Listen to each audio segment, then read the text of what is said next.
నమస్కారం. మన ఛానెల్కు స్వాగతం. ఆధ్యాత్మిక చింతనతో, దైవచింతనతో మీ జీవితాన్ని ప్రకాశవంతం చేసుకోవాలని కోరుకునే మీ అందరికీ ఈ రోజు ఒక అత్యంత ముఖ్యమైన, పవిత్రమైన అంశం గురించి చెప్పడానికి వచ్చాను. అదే ఏకాదశి వ్రతం. నమస్తే. ఈరోజు మనం అత్యంత పవిత్రమైన, మహిమాన్వితమైన నిర్జల ఏకాదశి గురించి, దాని వెనుక ఉన్న పురాణ కథ గురించి తెలుసుకుందాం. జ్యేష్ఠ మాసంలోని శుక్ల పక్షంలో వచ్చే ఈ ఏకాదశిని భీమ ఏకాదశి లేదా పాండవ ఏకాదశి అని కూడా పిలుస్తారు. సంవత్సరంలో వచ్చే 24 ఏకాదశులలో ఇది అత్యంత కఠినమైనది, అదే సమయంలో అత్యధిక పుణ్యఫలాలను ప్రసాదించేదిగా నమ్ముతారు. మరి ఈ నిర్జల ఏకాదశి వ్రతం ఎలా మొదలైంది? దాని వెనుక ఉన్న ఆసక్తికరమైన కథ ఏమిటో ఇప్పుడు చూద్దాం. వ్రత కథ. పూర్వం పాండవులలో ఒకరైన భీముడు, తన అపారమైన బలానికి, శౌర్యానికి ఎంతగానో పేరు పొందాడు. అదే విధంగా, భీముడికి ఆకలి కూడా చాలా ఎక్కువ. భోజన ప్రియుడైన భీముడు ఒకరోజు కూడా ఆహారం లేకుండా ఉండలేకపోయేవాడు. పాండవులందరూ, ముఖ్యంగా ధర్మరాజు, కుంతి, ద్రౌపది మరియు మిగిలిన సోదరులు ప్రతి ఏకాదశి నాడు కఠినంగా ఉపవాసం ఉండేవారు. భీముడు మాత్రం ఉపవాసం ఉండలేక చాలా బాధపడేవాడు. ప్రతి ఏకాదశికి ఆకలిని నియంత్రించుకోలేక, ఉపవాసం వల్ల కలిగే పుణ్యం తనకు దక్కదేమోనని చింతించేవాడు. నెలలో 2 ఏకాదశులు ఉపవాసం ఉండటం నాకు అసాధ్యం అని నిరాశపడేవాడు. తన ఈ కష్టాన్ని పరిష్కరించమని కోరుతూ భీముడు అప్పుడు వ్యాస మహర్షి వద్దకు వెళ్లాడు. మహర్షి, నా సోదరులు, తల్లి అందరూ ఏకాదశి వ్రతం ఆచరించి పుణ్యం సంపాదిస్తున్నారు. కాని నేను కడుపు నిండా తిననిదే ఉండలేను. నాకు ఆకలిని భరించడం చాలా కష్టం. దయచేసి నాకు మోక్షాన్ని ప్రసాదించే ఏదైనా ఒక వ్రతం ఉంటే చెప్పండి. అది సంవత్సరంలో ఒక్కసారి చేసినా చాలు అని ప్రాధేయపడ్డాడు. భీముడి పరిస్థితిని అర్థం చేసుకున్న వ్యాస మహర్షి చిరునవ్వుతో ఇలా చెప్పారు: వత్సా భీమా, నీవు అన్నపానీయాలు లేకుండా ఉండలేకపోవడం నాకు తెలుసు.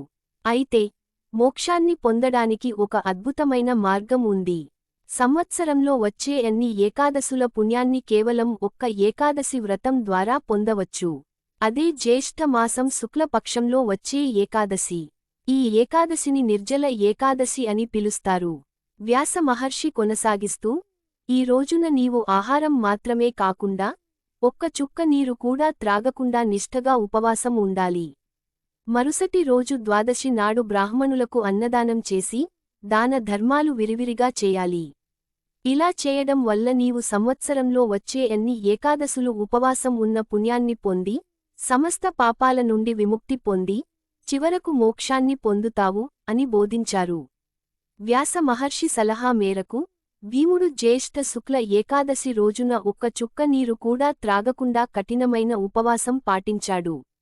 ఆ రోజున భీముడికి విపరీతమైన దాహం వేసినా, తన పట్టుదలతో తట్టుకున్నాడు. మరుసటి రోజు ద్వాదశి నాడు బ్రాహ్మణులకు, పేదలకు అన్నదానం చేసి, ఇతర దానాలు చేశాడు. ఈ వ్రతం ఆచరించడం వల్ల భీముడు పాపవిముక్తుడై మోక్షాన్ని పొందాడు. అప్పటి నుండి ఈ ఏకాదశిని నిర్జల ఏకాదశి అని, భీముడు ఆచరించినందువల్ల భీమ ఏకాదశి అని, పాండవులు దీనిని ఆచరించినందువల్ల పాండవ ఏకాదశి అని పిలుస్తారు. ఈ వ్రతం కఠినమైనది అయినప్పటికీ, దీనిని శ్రద్ధగా పాటించడం వల్ల అపారమైన పుణ్యఫలాలు లభిస్తాయని, సమస్త పాపాలు తొలగిపోయి మోక్షం లభిస్తుందని ప్రగాఢ విశ్వాసం. వ్రత నియమాలు. నిర్జల ఏకాదశి రోజున, పేరుకు తగ్గట్టే, నిర్జల, నీరు లేకుండా ఉపవాసం పాటించడం ప్రధాన నియమం. దశమి నాడు, పగలు ఒకసారి మాత్రమే సాత్విక భోజనం చేసి, రాత్రి నిరాహారంగా ఉండాలి. ఏకాదశి నాడు, సూర్యోదయం నుండి ద్వాదశి సూర్యోదయం వరకు ఆహారం, నీరు రెండూ తీసుకోకుండా ఉపవాసం ఉండాలి. శ్రీ మహావిష్ణువును భక్తిశ్రద్ధలతో పూజించాలి. విష్ణు సహస్రనామం, శ్రీమద్భాగవతం, భగవద్గీత పారాయణం చేయాలి. ఓం నమో భగవతే వాసుదేవాయ వంటి విష్ణు మంత్రాలను జపించాలి. కోపం, అబద్ధాలు, దూషణలు వంటి వాటికి దూరంగా ఉండాలి. వీలైనంత వరకు జాగరణ చేసి, భగవన్నామ స్మరణలో గడపాలి. ద్వాదశి నాడు, ఉదయాన్నే స్నానం చేసి, పారణ సమయంలో, నిర్ణీత సమయం లోపల ఉపవాసాన్ని విరమించాలి. ముందుగా బ్రాహ్మణులకు లేదా పేదలకు భోజనం పెట్టి, ఆ తర్వాత తులసి తీర్థంతో లేదా పవిత్రమైన ఆహారంతో వ్రతాన్ని విరమించాలి.